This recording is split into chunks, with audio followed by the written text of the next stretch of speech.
In this video, we're going to cover the individual book page. As you can see, I've set up a temporary book here, and therefore it's not going to have any specific information for some of these pages, but that's okay. It'll allow us to get through what we need to see in order to understand what's going on here.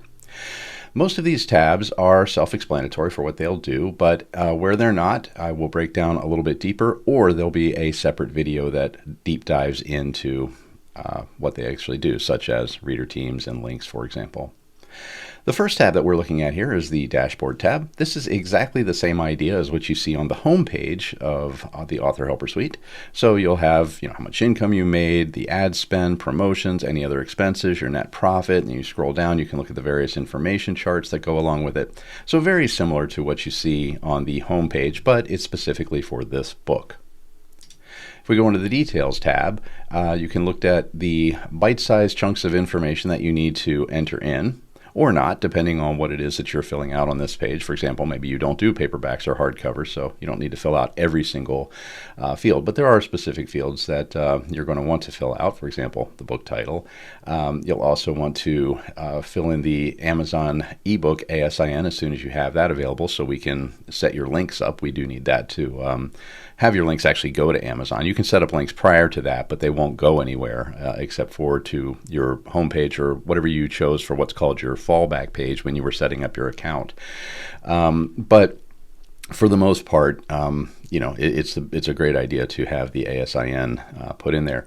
So you can go through and fill out all of this information, and you can find tooltips next to each one of the fields for deeper intel. Also, you can choose to toggle the inline help system, which will break that down even further, or you can go to the help page for even more information.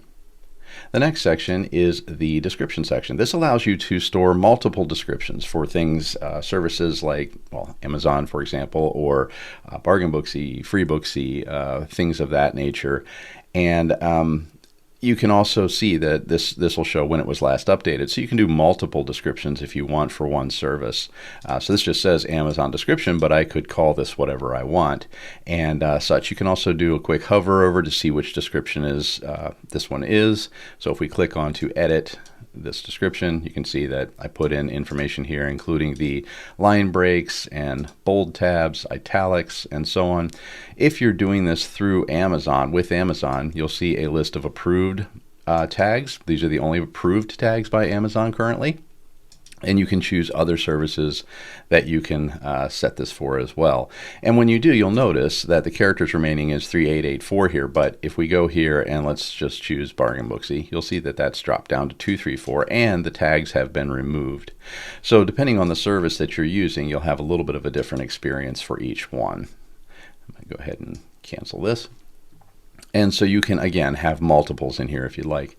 Your calendar, this is basically the layout of things that you want to do specifically for this book. You can also include tasks and any promotions that you may be doing. So it's basically just a quick bird's eye view of what's going on specifically for this book for any particular time frame.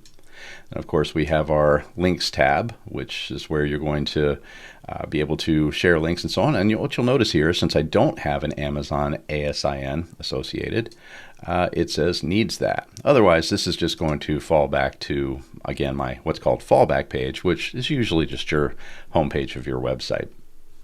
The next thing up is the reader team, which is going to actually be a deep dive in a different video series. So look out for that. But this allows you effectively to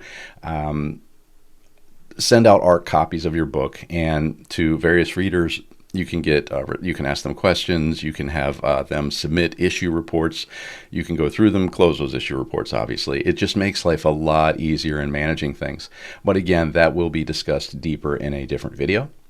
The ads analysis section is covered mostly in our online help, and that's because this is a very detailed page, which is broken down really nicely in our help section. So highly recommended that you check that out. This is very deep analytics that you would be going into here. So we would say that most people tend not to go this deep into their analytics. However, some people really, really dig in. So if you're the type who is highly technical or very numbers motivated and you want to dig in deeper, this is the page for you.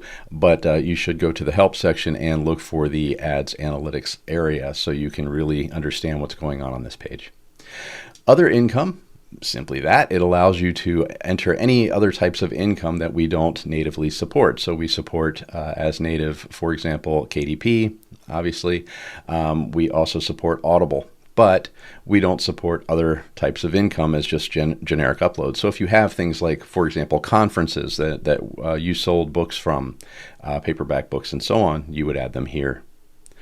Other expenses is the same idea. While we do support Facebook ads and we support Amazon ads uploads, if you have other things such as the cost of going to that conference, for example, you can also add in here things like BookBub ads, and you can assign them using our particular information that says BookBub advertisement. And if you choose that, then it will actually include that on our dashboards, including the home dashboard and the book dashboard. This one is actually going to be its own video.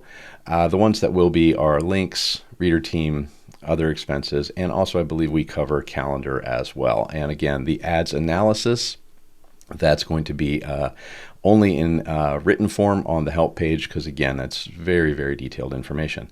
So that's the basic layout of the book page.